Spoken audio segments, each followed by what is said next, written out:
Selamat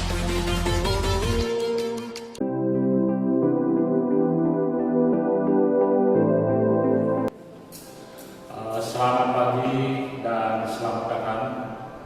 Bapak ucapkan kepada calon peserta didik baru SMP Negeri 6 UI. Pada kesempatan yang baik ini, Bapak akan mengantarkan materi sehubungan kegiatan MBLS ini, yaitu tentang materi tata krama. Tapi sebelum lanjut, marilah kita bersama-sama melakukan puja dan puji syukur pada Tuhan yang besar, karena berkat perkenan beliau kita bisa berkumpul di ruangan ini dalam keadaan selamat. Om Swastiastu. Assalamualaikum warahmatullahi wabarakatuh. Salam sejahtera buat kita. Salam kebaikan. Anak-anak sekalian, pada hari ini Bapak akan mengantarkan materi tentang tata krama. Apa sih sesungguhnya tata krama itu? Tata krama terdiri dari dua kata. Yang pertama adalah tata dan krama. Tata itu berarti ada aturan, bisa peraturan, bisa norma. Sedangkan krama berarti sopan santun, berarti kelakuan, bisa berarti tindakan, bisa berarti perbuatan. Nah, dengan demikian tata krama itu tiada lain adalah adat sopan santun atau kebiasaan sopan santun. Nah, dalam kehidupan kita sehari-hari kita sering mengibaratkan seperti kelakuan seorang itu seperti buah kedondong dibilang. Nah, kalau anak-anak lihat buah kedondong itu kelihatan di luar itu menarik, tetapi dalam isinya belum tentu. Dan demikian juga halnya dengan buah durian. Kelihatan tampak luar berduri, jelek, tetapi dalam isinya kelihatan sangat menarik, bagus, bijaksana. Nah, oleh sebab itu kita tidak usah menilai dari sudut luarnya saja tanpa mengetahui isi dalamnya. Nah, itu mengenai tata krama. Sekarang masalah tata krama itu bermacam-macam, tapi pada kesempatan ini kita akan membicarakan dan membahas tata krama hanya 3 hal. Yang pertama adalah tata krama dalam pergaulan. Yang kedua, tata krama dalam komunikasi sebagai sifat alami manusia. Dan yang ketiga, komunikasi dan tata krama pergaulan adalah hal yang tidak dapat terpisahkan. Sebenarnya tata krama itu banyak, tetapi pada kesempatan ini kita akan membahas 3 hal tersebut. Nah, kita mulai dari yang pertama, yaitu kunci pokok yang perlu dicantumkan dalam permasalahan komunikasi. Yang pertama adalah perlakuan orang lain. Perlakukan orang lain sebagai memperlakukan diri sendiri. Perlakukan orang lain sebagaimana Anda ingin diperlakukan. Nah, misalnya kalau kita ingin diperlakukan dengan baik, maka perlakukanlah orang lain dengan baik. Kalau kita tidak ingin diperlakukan tidak baik, jangan melakukan orang dengan tidak baik. Itu maksudnya. Yang kedua, setiap orang mempunyai perbedaan perorangan. Tidak ada kembar satu telur yang sama. Artinya sifat kita itu jangan disamakan dengan sifat orang lain, karena kita memiliki perbedaan. Sebab orang kembar siam pun tidak akan persis sama. Oleh sebab itu jangan melakukan diri kita sama dengan orang lain. Itu maksudnya. Kemudian yang ketiga, kenal dulu baru sayang. Makin kenal, makin sayang. Kalau tidak kenal, maka tidak sayang. Nah, sehingga dalam pergaulan ini mari kita awali dulu dengan saling mengenal. Kalau sudah saling mengenal, kita akan saling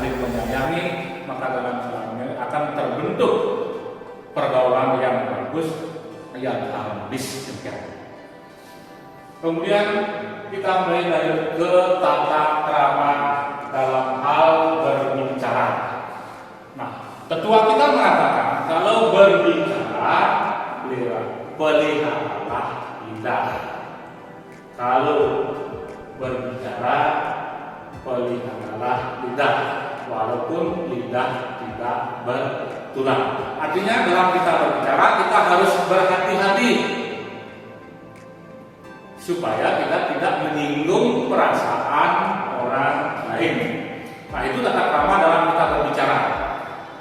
Yang kedua, pada saat kita berbicara, jangan memotong pembicaraan orang lain supaya tidak menyinggung perasaan orang lain. Jangan memotong pembicaraan orang lain. Biarkan dia berbicara dulu. Kalau dia berbicara, kita harus menjadi pendengar yang baik. Kalau kita diberikan kesempatan berbicara, kita menjadi pembicara yang baik. Jangan sekali-kali memotong pembicaraan orang.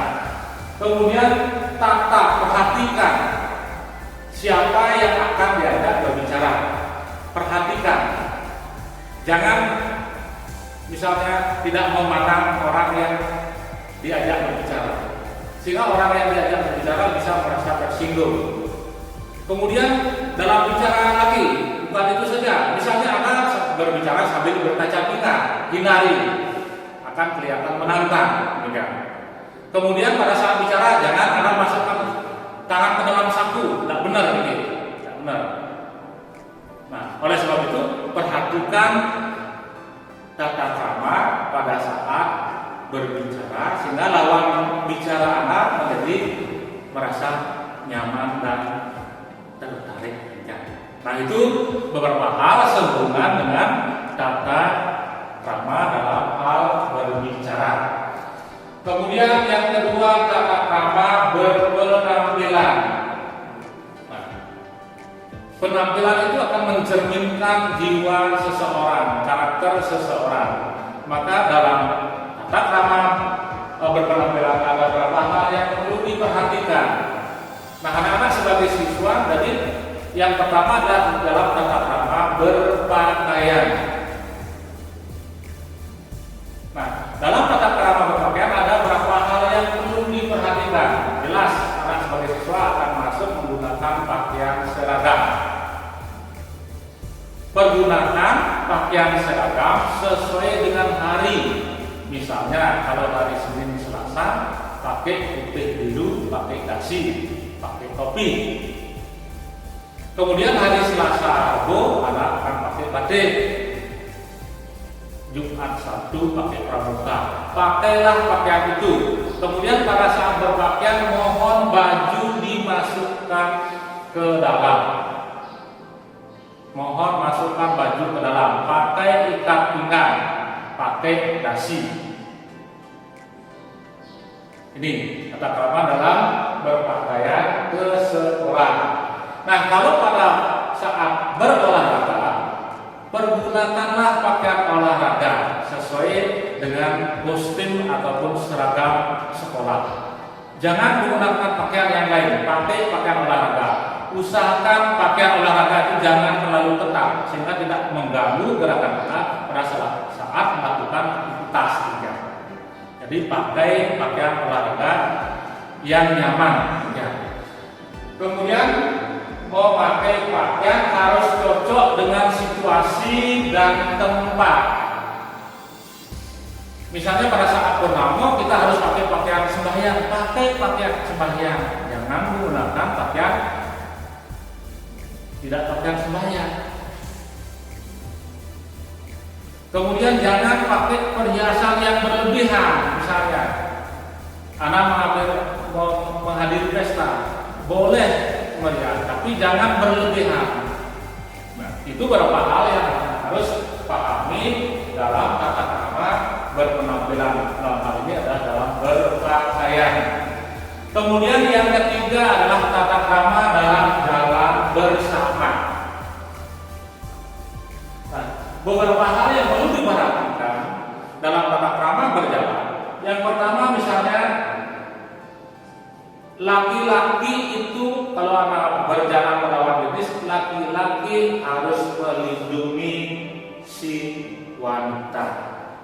perempuan wajib harus melindungi si perempuan atau wanita.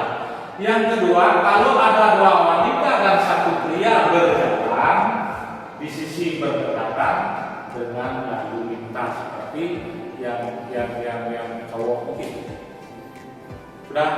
Yang ketiga, kalau ada dua pria dan satu wanita, wanita harus berada di tengah-tengah. Tujuannya itu apa? Seperti di awal tadi, untuk melindungi si wanita atau perempuan, itu maksudnya. Nah, itu beberapa hal dalam tata krama. Sebenarnya masih banyak lagi tata krama yang perlu diperhatikan. Tapi untuk kali ini itu saja yang Pak antarkan pada hari ini. Mudah-mudahan dengan pengantaran materi ini anak bisa melaksanakan dalam kehidupan sehari-hari, terutama keberadaan di sekolah. Sekian dari Bapak, kurang lebih mohon dimaafkan. Bapak akhiri dengan para peserta.